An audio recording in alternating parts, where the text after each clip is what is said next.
Assalomu alaykum. Bugungi videoda monitoring qilish jarayonidagi o'zgarishlarni ko'rib o'tamiz. Monitoring qilish jarayonida hammasi eski holatda turibdi. Faqatgina monitoring qilish jarayonini yakunlash uchun monitoring ma'lumotlarini yuzimiz bilan tasdiqlashimiz zarur.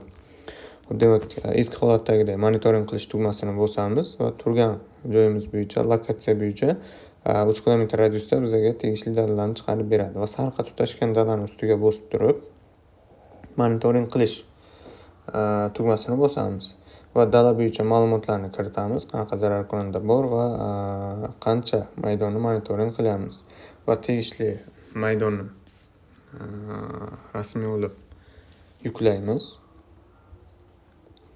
va keyin zararli organizm mavjud yoki mavjud emas tegishlicha tanlaymiz. Mavjud bo'lsa mavjudni, agarda zararkunanda mavjud emas bo'lsa mavjud emasni ustiga bosamiz va davom etish tugmasini bosamiz. Aynan o'zgarish mana shu davom etish tugmasini bosgandan keyin bo'lgan, ya'ni davom etish tugmasini bosgandan keyin biz ushbu jarayonni yuz orqali tasdiqlashimiz kerak, ushbu monitoringni. Demak, yuzni skanerlash tugmasini bosamiz yoki bo'lmasa ozgina kutib tursak, bizni o'zi ID karantin.uz tizimiga otib yuboradi va ushbu tizimda biz kameraga ruxsat beramiz. Yuzni markazga olib kelamiz va yuzimiz tekshiruvdan o'tdi. Yuzim tasdiqlandi va mana hozir monitoring ma'lumotlarim saqlandi. Mana ko'rinib turibdiki, demak, ushbu monitoring Hasan va Asadbek Onajonov tomonidan qilindi 14-oktyabr kuni soat 15:19 da. Shu ko'rinishda monitoring jarayoni qilindi. Xo'p, ana endi bu yerda bir ikkita e'tibor qaratiladigan qismlar mavjud. Misol uchun biz monitoring qilish tugmasini bosib turib dalani monitoring qildik. Xo'p. Hozircha monitoringni o'chirib turaman.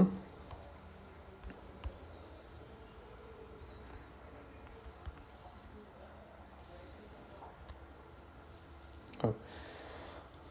O'tib turib monitoring qildim.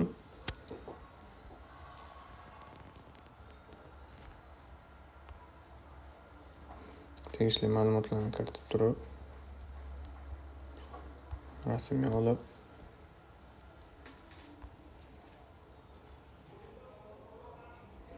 demak, zararkunanda mavjud emas va davom etishni bosdim va bu monitoring endi kerak emas bo'lsa, monitoring bekor qilish tugmasi bilan bekor qilishimiz mumkin yoki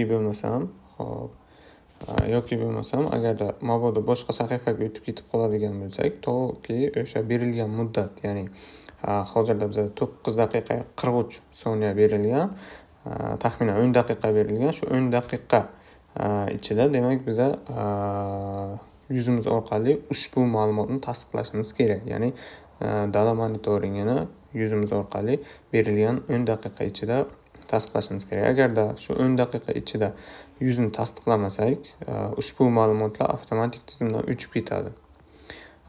Mabodo boshqa sahifalarga o'tadigan bo'lsak ham, o'ng tomonda demak qancha muddat vaqtimiz qoldi tasdiqlash uchun shu tugmada ko'rinib turadi.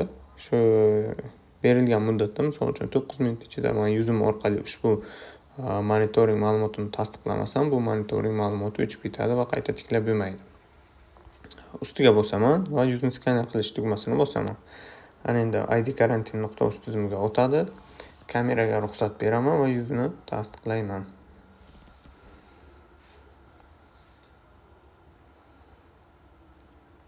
Tekshirilmoqda va yuz tasdiqlandi.